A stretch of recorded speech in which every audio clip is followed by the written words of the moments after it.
바울의 이 삶을 보면 얼마나 괴롭고 답답했을까라는 생각이 듭니다.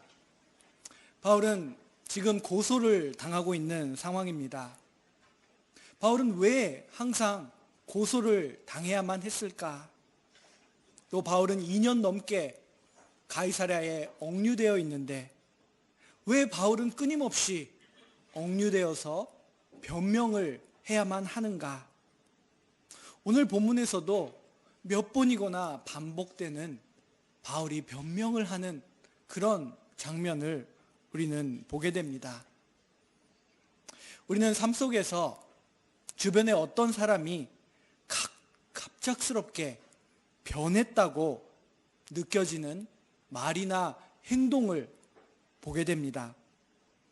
평소에 전혀 공부를 안 하던 아이가 어느 날부터 갑자기 열심히 공부하게 되는 변화를 봤을 때 이 사람이 정말 내가 아는 아이인지 의심을 하게 됩니다. 전혀 운동을 싫어하고 안 했던 사람이 어느 날 갑자기 운동을 하게 되면 그 사람이 왜 그러는지 이해할 수가 없어서 당황스러워 하기도 합니다. 이전과는 정반대의 행동을 하는 것처럼 보여서 이해가 안 되는 것입니다.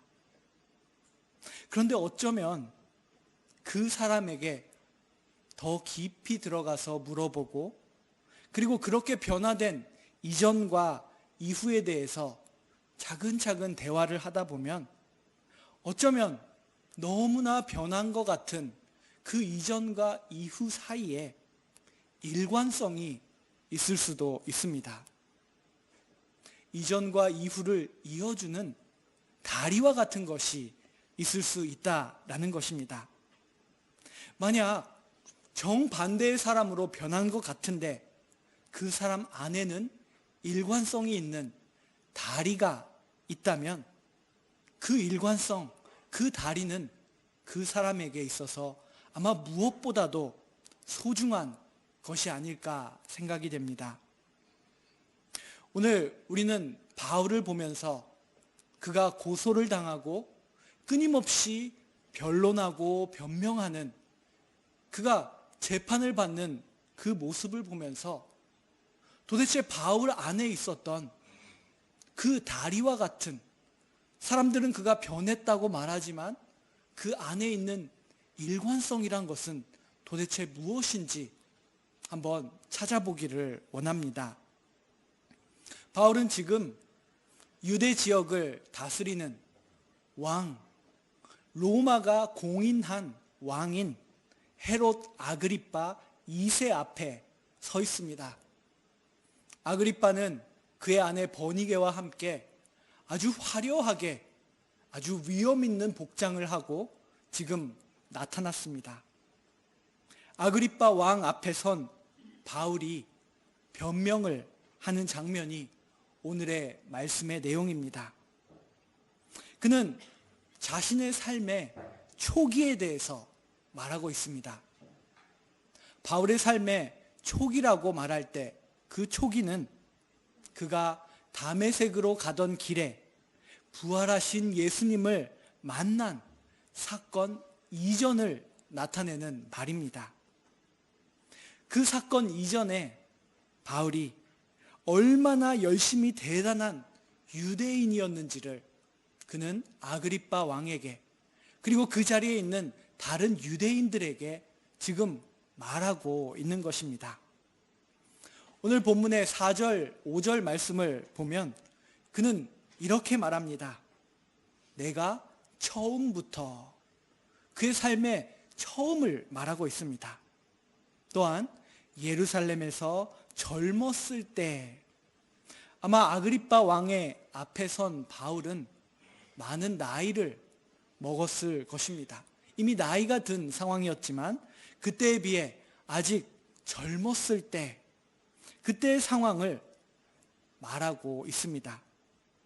5절을 보면은 우리 종교의 즉 이스라엘의 신앙 유대교라고 하는 그 종교 그 종교에 여러 파가 있는데 그 중에서도 가장 엄한 규칙이 있고 엄한 생활과 절제를 해야 하는 그런 파, 즉 바리새인, 바리새파를 따라서 그가 처음부터 젊은 시절에 어떻게 생활을 했는지를 말하고 있는 것입니다.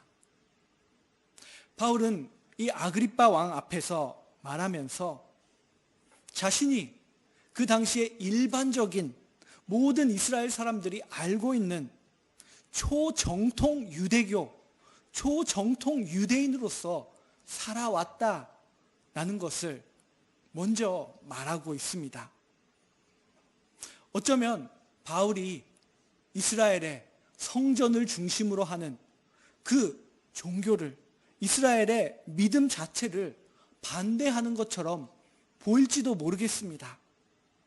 그러나 설사 그렇게 보인다 할지라도 바울은 전혀 알지 못하는 것을 말하는 것이 아니라 누구보다도 그 중심지에 있었던 사람이고 누구보다도 엄격하고 열심 있는 삶을 살았던 유대인이다라는 것을 말하고 있는 것입니다. 예를 들어 어떤 요리에 대해서 말을 한다고 했을 때 요리에 대한 유튜브만 열심히 본 사람, 요리에 대한 이론이나 책만 공부한 사람에게 요리를 배우는 것과 실제로 주방에 서서 시행착오를 반복하고 그 요리를 하루하루 깊이 이해해온 사람의 그 요리에 대한 말은 분명 다를 것입니다.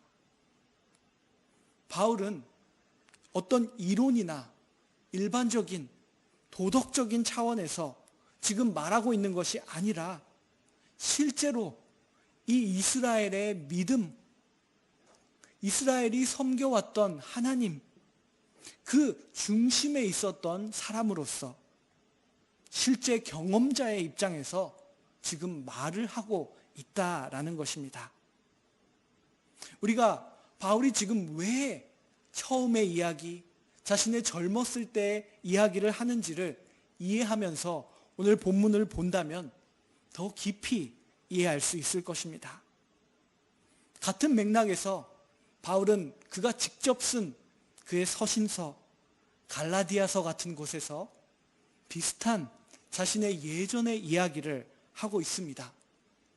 한 곳 갈라디아서 1장 13절 14절만 보려고 하는데요.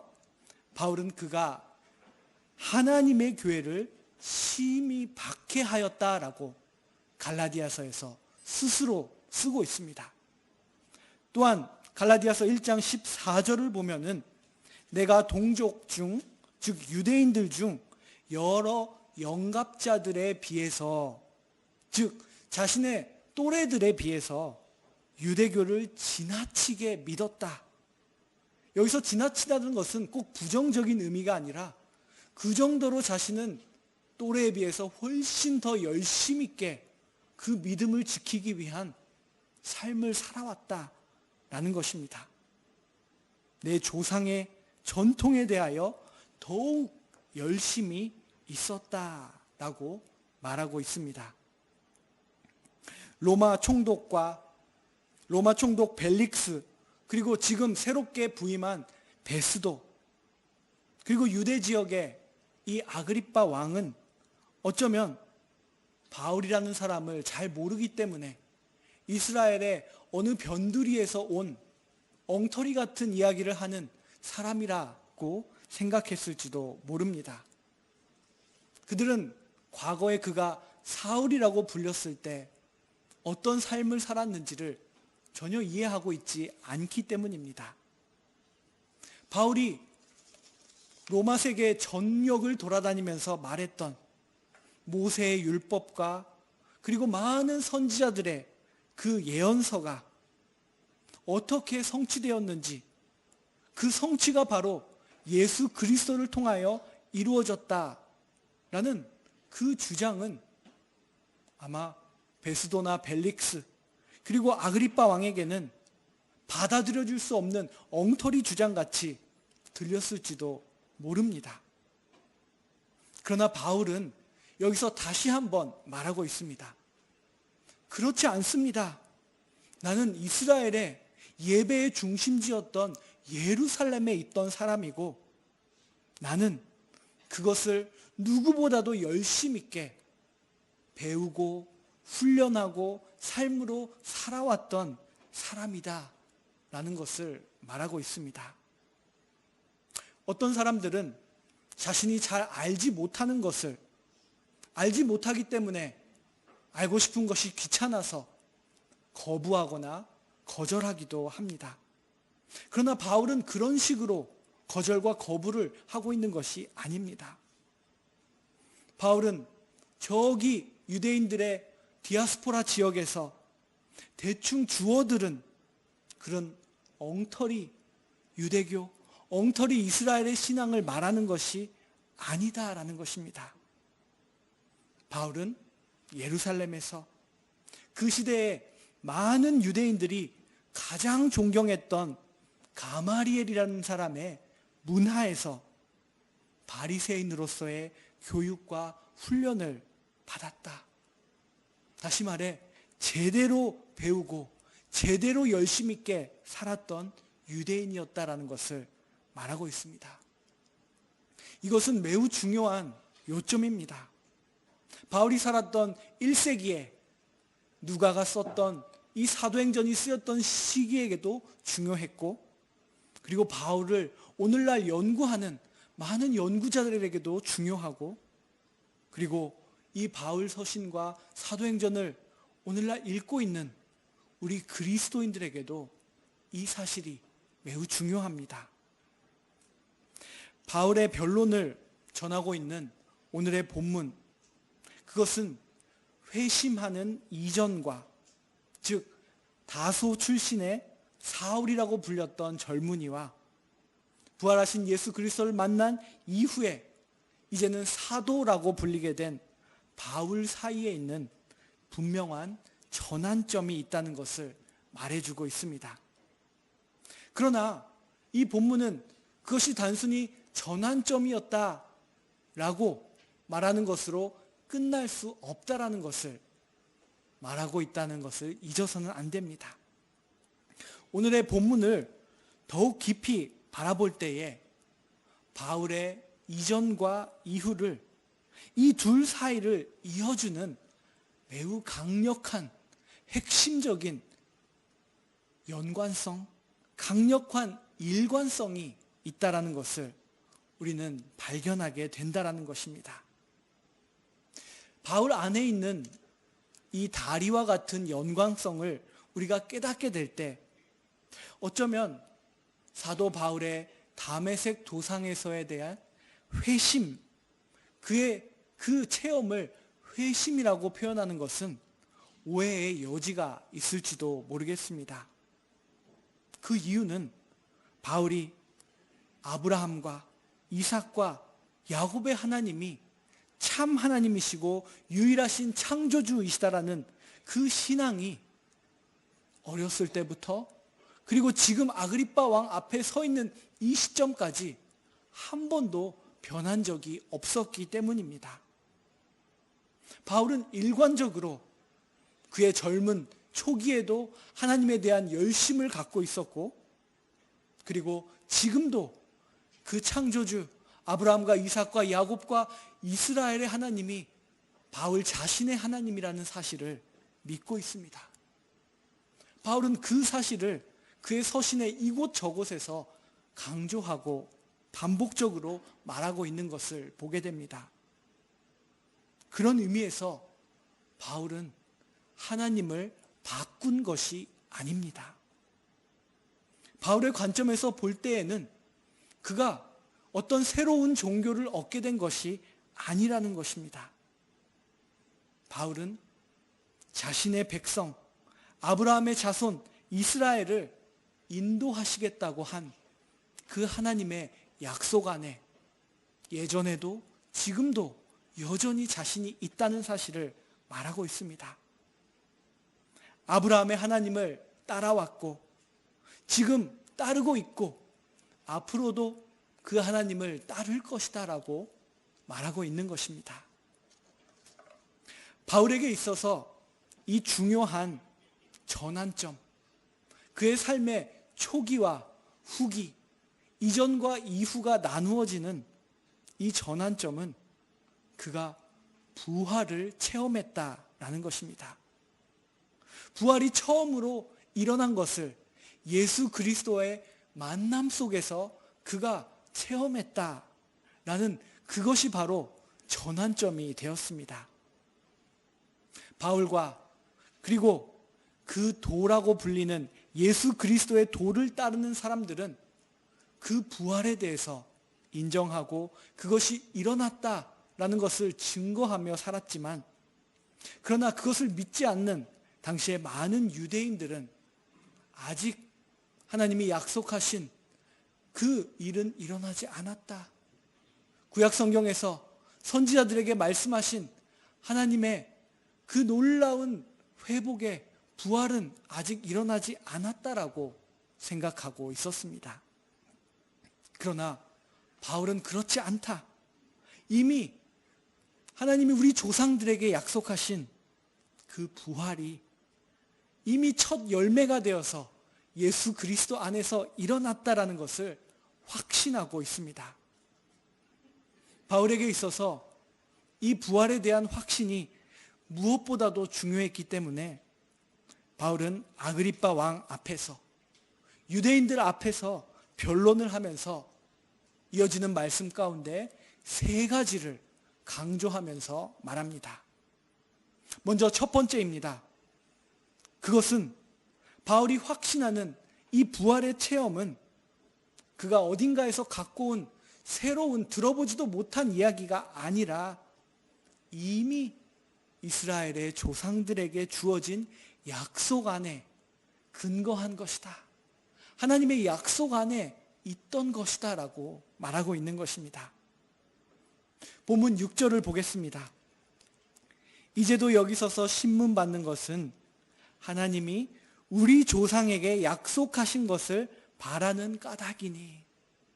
조상에게 약속하신 것, 아브라함과 이삭과 야곱, 그 이후에 많은 이스라엘의 그 역사 속에서 하나님께서 약속하신 것이 내가 믿고 있는, 내가 체험한 그것이다라고 바울은 말합니다. 우리가 이미 사도행전을 읽어오면서 살펴봤던 것처럼 사두개파, 사두개인이라는 사람들은 부활을 인정하지 않았습니다. 부활은 갑자기 최근에 유행하기 시작한 어떤 이단 교리다라고 그들은 주장했습니다. 그리고 부활을 믿는 것은 위험하기 때문에 피해야 된다라고 말했습니다. 그러나 바울은 그렇지 않습니다.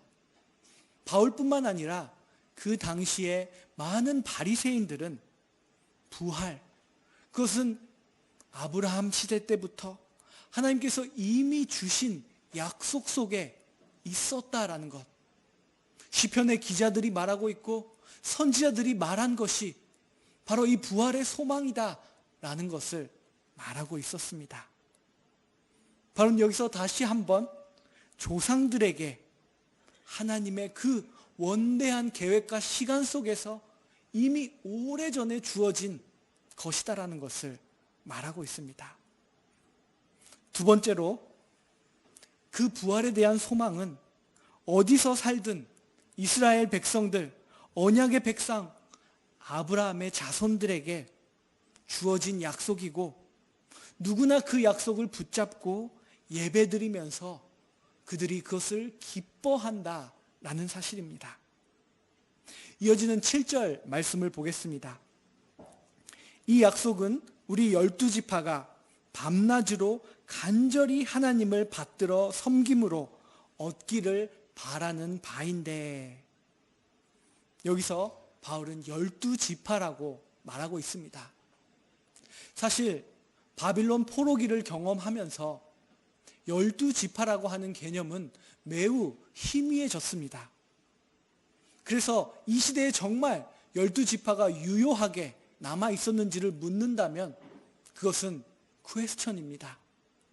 하지만 바울은 여기서 이 12지파라고 말하면서 출애굽 시대를 다시 한번 상기시키고 이스라엘이 하나님과 함께해온 역사를 다시 한번 말하면서 이스라엘의 그 역사 속에서 그들의 조상들이 밤과 낮으로 간절히 하나님을 어떻게 받들어 섬겨왔는지, 즉 예배를 드려왔는지를 말하고 있습니다. 그들은 밤낮으로 하나님을 섬기며 예배드리면서 그들이 소망하는 바, 그 언약, 약속이 성취될 것을 기다려왔다라는 것을 말하고 있습니다.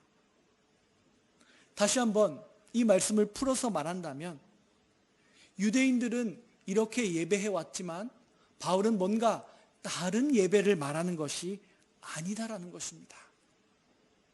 바울은 그가 사울이라고 불렸던 시절에도, 그리고 지금 바울이라고 불리면서 예수 그리스도의 복음을 전하는 지금도 일관성 있게 이스라엘의 12지파가 예배해왔던 그 약속의 소망을 갖고 있다라는 것을 말하고 있는 것입니다.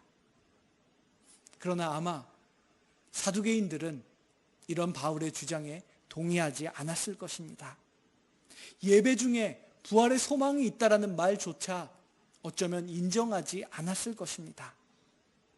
그러나 바울은 그 사실을 알고 있었습니다. 모든 유대인들이 성경 속에서, 우리가 구약 성경이라고 부르는 그 성경 속에서 그 부활의 소망을 갖고 있었다라는 것을 알고 있었습니다. 역사를 연구하는, 이 성경을 연구하는 학자들도 당시 바빌론 포로기 이후부터 생기기 시작했던 유대인들의 회당, 디아스포라의 유대인들의 그 전통들 속에서 부활에 대한 믿음이 있었다라는 것을 밝혀내고 있습니다. 바울은 그 사실을 다시 한번 여기서 말하고 있습니다. 세 번째로, 바울이 지금 일부 유대인들에게 고소당하고 있는 이유는 바로 그 언약이 성취된다는 소망 때문이다라는 것을 말하고 있습니다. 사도행전 23장에서 그가 산헤드린 공회 앞에 섰을 때에, 신문과 재판을 받을 때에도 그랬습니다. 24장에서 벨릭스 앞에서 변호할 때에도 그랬습니다. 바울에게는 그 외에 다양한 혐의들이 붙어 있지만, 그러나 지금 문제의 핵심은 이 조상들에게 주어진 약속에 대한 소망, 그 소망이 바울이 이루어졌다라고 주장하고 있다라는, 그것이 문제의 핵심이다라는 것을 바울은 말합니다. 바울이 말하고 있는 것은 어떤 이스라엘이 몰랐던 추가적인 교리, 별도의 이야기가 아니라는 것입니다. 부활에 대한 바울의 메시지, 그것은 이스라엘이 오랜 시간 기다려왔던 것이고, 그리고 놀랍게도 나사렛 예수를 통하여 그 일이 일어났다라는 그 메시지는 바울이 체험한 일이고, 동시에 그가 모든 것을 배설물같이 여기면서 희생할 수 있는, 그가 전하는 복음의 핵심이었다라는 것입니다. 바울은 예수 그리스도의 부활이 갖고 온 새로운 세계를 바라봅니다. 요한계시록에는 그것을 새 하늘과 새 땅이라고 말하고 있습니다. 아브라함에게 모든 민족이 너희들을 통하여 복을 얻게 될 것이다 라고 했던 그 약속이 드디어 성취되었고, 그리고 그 때문에 일어나는 새로운 세상, 그 변화를 바울은 바라보고 있습니다. 그런데 그 당시에 유대인들은 여전히 유대인들만이 특권이 있고 선민으로서 자신들만이 이 고정된 역할, 이 위치, 특권을 누릴 수 있다라고 여전히 생각하고 있었습니다. 그러나 바울은 유대인의, 이스라엘의 정체성을 알고 있지만 그것은 일시적인 것이다. 하나님이 이스라엘을 부르신 이유는 그들을 통하여 이 땅에 하나님의 새 창조를 이루시게 하려고, 예수 그리스도를 증거하게 하려고 그들을 부르신 것이다. 그들의 일시적인 역할이 이제는 변화되었다라는 것을 말하고 있는 것입니다.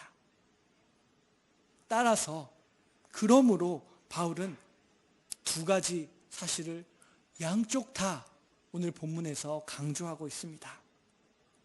나는 이스라엘을 모르는 사람이 아닙니다. 나는 어려서부터 이스라엘의 전통 속에서 자라왔고 가장 엄격한 바리새파의 바리새인 중으로 살아왔다라고 말합니다. 내가 그때에는 나의 열심에 가득 차서 하나님을 섬기는 방법이 그리스도인들을 투옥시키고 그리스도인들에게 강제로 그들의 믿음을 거부하는 말을 시키는 것이 하나님에 대한 열심이라고 생각하고 있었다. 나는 그 중심에 있었던 사람이다라고 말합니다. 그리고 그가 또 한 가지 강조하는 그것은 바로 그가 믿는 믿음의 핵심, 즉 부활, 하나님의 조상들에게 주신 그 약속이 바로 성취되었다라는 그것입니다. 바로 바울이 품은 이 소망과 약속이 이루어졌다라는 이 체험이 이전의 사울과 지금의 바울을 이어주는 그 일관성이고 다리이다라는 사실을 우리는 알 수가 있습니다. 그래서 바울은 자신의 이야기를 하는 것 같이 보이지만 사실은 정말로 하고 싶은 이야기를 이어지는 8절에서 합니다. 8절 말씀입니다. 당신들은 하나님이 죽은 사람을 살리심을 어찌하여 못 믿을 것으로 여기나이까? 왜 하나님이 죽은 사람조차도 살릴 수 있다라는 이 부활을 어째서 믿을 수가 없다라는 말씀입니까? 우리는 창세기를 통하여 창조주 하나님을 믿는 그 이스라엘 백성이 아닙니까? 지금 아그리빠 왕과 유대인들에게 바울은 말하고 있습니다. 그 하나님은 죽은 사람을 능히 살리실 수 있는 분이십니다. 하나님은 그 일을 통하여 하나님의 언약을 지금 성취하고 계십니다라고 바울은 강하게 호소하고 있습니다. 오늘 말씀을 통해서 우리는 아마도 베스도가 이런 일을 기대하지는 않았을 것이라는 것을 알 수 있습니다. 그러나 바울은 때를 얻든지 못 얻든지 그가 지금 마주하고 있는 사람 앞에 유대인이라면 유대인들에게 맞춰서 복음을 전할 수 있는 사람이었습니다. 그리고 바울은 예전의 자신과 지금의 자신이 전혀 다른 사람이 아니라 오히려 하나님을 더욱더 깊이 만나고 섬기는, 자신들의 조상에게 약속한 그것이 내 안에 있다라는 것을 말하고 있습니다. 이 바울의 이야기를 귀담아 듣고 우리들의 삶의 과거와 현재와 미래 모든 것을 통하여서 하나님이 우리를 믿음으로 이끌어가고 계시고 우리를 통하여 하나님을 전하시고자 하신다는 그 사실을 믿고 나아가는 저와 여러분이 되기를 간절히 소망합니다. 기도하겠습니다. 하나님 아버지, 저희들에게 귀한 생명의 말씀을 허락해 주시니 감사합니다. 하나님, 바울이라는 사람의 삶을 다시 한번 돌아보면서 그의 옛날 시절과 지금의 시절이 어떻게 이어졌는지, 그리고 그가 어떻게 복음을 전하는지를 보게 되었습니다. 하나님, 우리도 예수 그리스도와 만난 사람입니다. 우리가 만난 예수 그리스도, 우리가 체험한 이 부활을 이 시대에 우리가 갖고 있는 모든 것을 통하여 전할 수 있는 우리의 삶이 될 수 있도록 인도하여 주시옵소서. 예수 그리스도의 이름으로